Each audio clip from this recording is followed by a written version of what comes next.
Assalamualaikum warahmatullahi wabarakatuh. Gimana kabarnya semua? Semua dalam keadaan sehat walafiat ya. Doakan sebetulnya semua sekarang dalam Allah Subhanahu wa taala. Jadi ada yang menarik ya dalam salah satu diskusi yang disampaikan oleh Bapak Ogroseno ya, yang menyatakan bahwa sebenarnya dalam ekonom ya yang menangani kasus ini memang harus di sekolah gitu ya. Ya jangan bodoh-bodoh lah ya. Yang bodoh harus pintar begitu sehingga tidak ada lagi kekacauan seperti ini begitu ya, yang diakibatkan oleh oknum-oknum yang bodoh begitu kita sebut ya. Jadi gimana video selengkapnya sebetulnya? Ini dia. Laporan polisi itu ada dua, model A dan model B. Model A itu yang dilakukan oleh polisi pada saat mendatangi TKP, seperti kasus Vina dan Egi. Seharusnya laporan polisi dibuat oleh petugas yang mendatangi TKP pertama kali melihat korban, bukan oleh Aibtu Rudi yang dibuat tanggal 31, 4 hari setelah kejadian.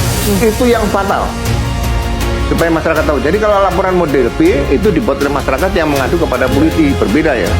Nah ini ditemukan nggak? Berarti ada hal baru yang ditemukan, laporan polisi sudah salah. Kemudian substansi atau material laporan polisi kita baca. Aibtu Rudi seolah melihat suatu peristiwa kejadian yang dia lihat dengan matanya sendiri. Dari mana dapat peristiwa itu? Berarti kan dia mengarang cerita sendiri. Nah rekayasa di sini udah sangat jelas. Kalau saya masih kadipropam saya periksa habis. Seperti itu. Ketika pertama kali Anda menyimpulkan atau Anda berkesimpulan berasumsi bahwa ini merupakan rekayasa, dari mana kecurigaan itu berawal? Pertama, laporan polisi tidak dibuat oleh petugas yang datang ke TKP pertama kali. Ketika pertama kali kasus ini diungkap, yang terjadi adalah kecelakaan. Ya. Dari situ Anda tidak menangkap ada pembunuhan dan pemerkosaan. Dari situ Anda tidak menangkap bahwa ini sebenarnya mengarah kepada kecelakaan? Kalau kecelakaan sekarang polisi yang membuat laporan kecelakaan dilanjutkan atau enggak? Satu Polres, satu Polresta melihat dua mayat atau dua tubuh manusia, yang satu meninggal, satu belum meninggal, yang satu melihat kecelakaan, yang satu pembunuhan. Ini ada apa nih? Kan sama-sama lulusan pembentukan Polri, sama-sama sekolahnya sama-sama. Masa melihat dua mayat seperti ini bisa satu laka lantas, satu ini? Saya belum melihat proses kecelakaan lalu lintas, makanya saya tidak berani berandai-andai ini kecelakaan lalu lintas. Kalau nanti terbukti kecelakaan lalu lintas, ya silakan. Berarti memang tidak ada pembunuhan. Tapi kalau sebelum ada berkas yang dinyatakan kecelakaan lalu lintas tunggal, ya saya mau mengatakan seperti saya tidak berani. Kenapa tidak berani, Pak? Ya faktanya belum dimunculkan. Harusnya kalau kecelakaan lalu lintas tunggal ditemukan, kemudian kalau nggak ada kesengajaan dari pelaku lain, ya SP3 tidak maju sidang kan gitu. Meskipun kemudian kalau kita dengar pernyataan saksi ketika pengadilan 2016 silam, itu semuanya berkesesuaian. Keterangan dari Para saksi yang dipanggil, yang diarahkan oleh bicara. Kalau sekarang kita tetap menunggu seperti apa nanti putusan dari majelis hakim. Tapi ketika kasus ini seolah direkayasa atau skenario oleh Aibtu Rudiana, itu kan kesaksian dari para saksi-saksi, dari para pelaku. Itu kan berkesesuaian, Pak. Iya, keterangan saksi mau 10 saksi, mau 1000 saksi nilainya sama. Dan keterangan saksi adalah keterangan saksi yang dipakai di dalam sidang pengadilan. Alat bukti yang lain tidak ada. Yang dibuktikan secara scientific crime investigation tidak ditemukan. Jadi kalau sekarang dikatakan itu pembunuhan siapa? DNA-nya dicek nggak? Itu korban siapa? Atas nama siapa? Kan harus dicek betul nih. Iya kan, ada ditemukan daging. Daging siapa ini di situ kan gitu. Memang polisi itu perlu sekolah, perlu orang pintar, tidak asal masuk polisi. Jadi ya saya sebagai seorang perwira Polri merasa masih ada penyidikan seperti ini. Harusnya setelah saya pensiun 2014 seperti ini tidak ada lagi seperti ini. Baik, jadi dari selama ini pengadilan bergulir antara pra-peradilan, PK Sakatatal, kemudian PK 6 terpidana ini, Anda semakin teryakinkan bahwa kasus Vina ini adalah 100% murni rekayasa. Ya, saya melihat bahwa proses penyidikan biasanya ada filter oleh jaksa penuntut umum. Tapi sepertinya kalau tadi ada penjelasan bahwa sudah ada pernyataan seperti ini, jaksa yang melihat berita acara, ya menurut saya kenapa nggak dijadikan satu aja?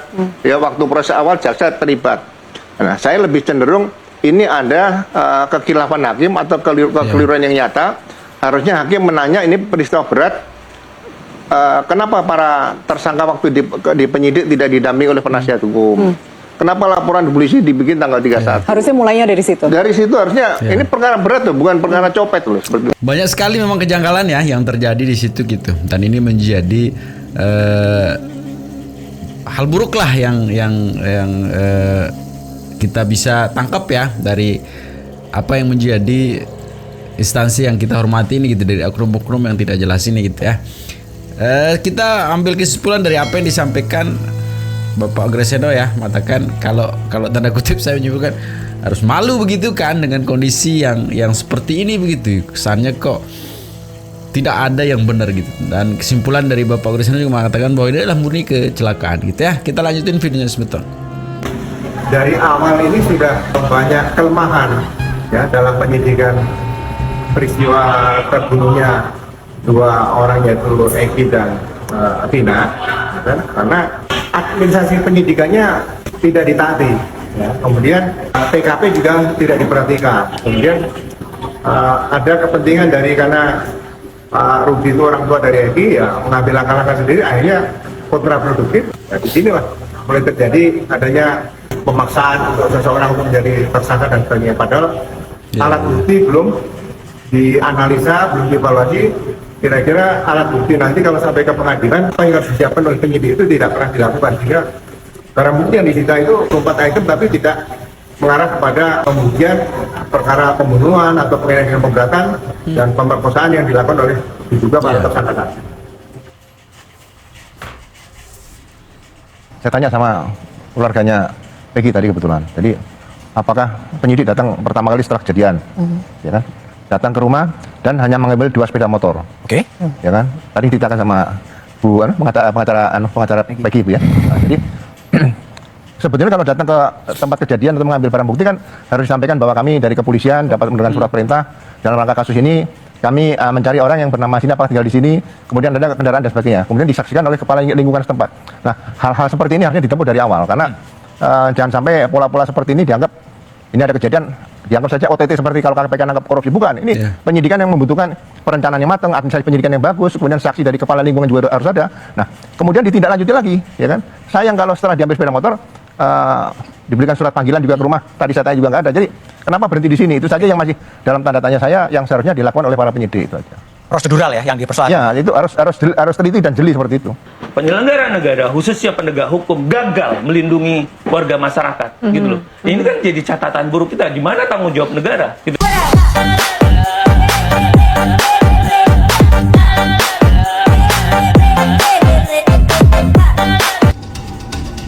Negara kayak gini ini apa sih? Kenapa mesti lama-lama?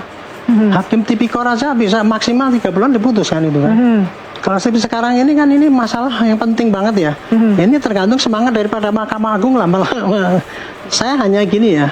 Selama ini kasus ini kan bertele-tele jadi ribet ini kan yang disalahin polisi kan. Gitu. Padahal saya mau protes ini. Ini salahnya bukan polisi aja, nih jaksa juga keliru, hakimnya juga keliru. Nah, sekarang ini kesalahan yang masa lalu itu marilah kita tebus ya dengan kinerja kita untuk menyelesaikan masalah ini dengan cepat gitulah. Tentunya Anda mengomentari pernyataan dari Pak Arianto. Seharusnya bisa lebih cepat. Kenapa kemudian berbelit-belit berlama-lama? Anda setuju atau memangkah ada aturannya soal berapa lama sebetulnya waktu yang diperlukan Mahkamah Agung untuk mereview satu kasus? KUHP sendiri tidak mengatur batasan itu karena memang mekanismenya adalah pengadilan asal di mana itu akan memberikan setelah memeriksa semuanya akan memberikan berita acara pendapat dan mengirimkan berkas itu ke Mahkamah Agung. Dan dalam kasus ini kan beririsan, ada PK Saka Tatal dan ada beberapa 6 teman lainnya yang lain. Ya, bisa jadi Mahkamah Agung akan melihat adakah pengkerucutan yang sama gitu. Jadi tidak bisa dilepaskan seketika. Mungkin ya biar ini titik teropong pertimbangan hakim betul-betul detail dengan menguji dan mengunci apakah berkas perkara ini sesuai, berkas perkara ini bersesuaian dan segala macam karena memori memori PK dan kontra katakanlah jawaban dari jaksa juga akan dilihat secara utuh. Ya ini yang mungkin akan ditunggu oleh mungkin hakim Mahkamah Agung gitu loh. Karena perkara ini saling terkait dan berterkaitan gitu loh, tidak bisa dilepaskan satu-satu. Walaupun memang katakanlah hukum acara pidana menyatakan ada azas yang menyatakan peradilan harus cepat, sederhana, biar ada kepastian hukum. Tapi lagi-lagi mata rantai ini dari awal memang displit untuk mengunci para mereka. Displit perkara ini 3 karena sulitnya kesaksian dan pembuktian pada waktu itu. Jadi Saka Tatal mengunci mungkin perkara yang satunya dan mungkin yang 6 perkara ini juga akan mengunci yang lain-lain kan ada perkara anak, terus Iya. satu lagi mungkin siapa ya, saya lupa namanya, ada satu lagi Sudirman. ya Sudirman Iya. ya Sudirman, Saka, dan teman-teman yang hari ini sekarang itu kan Saka adalah perkara anak, ya kan, yang mungkin pada waktu itu tidak mungkin bisa ancaman berat karena setengah dari ancaman hukuman dewasa.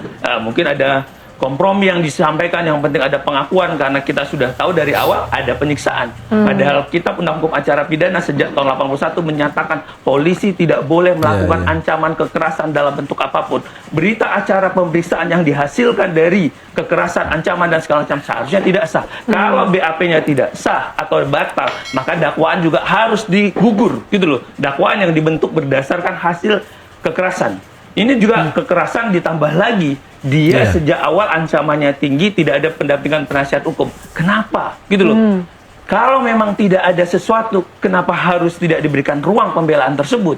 Kasih saja, toh ini bakal dihukum, ini adalah pelakunya. Tapi tampaknya ada fakta yang memang sengaja digelapkan, fakta yang memang mau disembunyikan, ya akhirnya hari ini lobang yang dibuat oleh teman-teman penyidik pada waktu itu, ya sekarang menjadi pukulan balik. Katakanlah ini jadi lahar dingin, walaupun gunungnya sudah meletus, katakanlah sampai putusan kasasi, ya ternyata hari ini ada pengujian-pengujian. Ini yang menurut kita catatan raport buruk lagi-lagi buat penegakan hukum dan menjadi evaluasi buat teman-teman di Pak Asmi, dengan logika yang Anda bangun tadi, apakah ini berarti bahwa Mahkamah Agung sedang menunggu dulu PK 6 terpidana ini, kemudian juga masih menunggu PK Sudirman nanti? Ya, lagi-lagi kepada majelis hakim, saya sih melihat ada, karena memang ada saling berterkaitan, mungkin Mahkamah Agung ataupun Hakim Agung tidak mau gegabah. Karena dia akan, mungkin beliau-beliau akan melihat ya memori PK itu dengan segala kesaksian tadi, membuat beliau-beliaunya itu punya keyakinan, sehingga nanti dalam pertimbangan hukumnya katakanlah kan cuma opsinya dua, menolak atau menerima, gitu loh.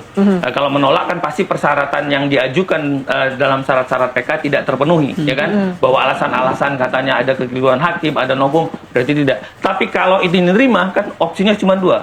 Opsi PK itu harus disertai dengan bebas, ya kan? Atau onslah, ya kan? Onslah dalam arti kata ada perbuatan tapi tidak bisa didenda. Tapi kayaknya nggak mungkin kalau dalam perkara ini.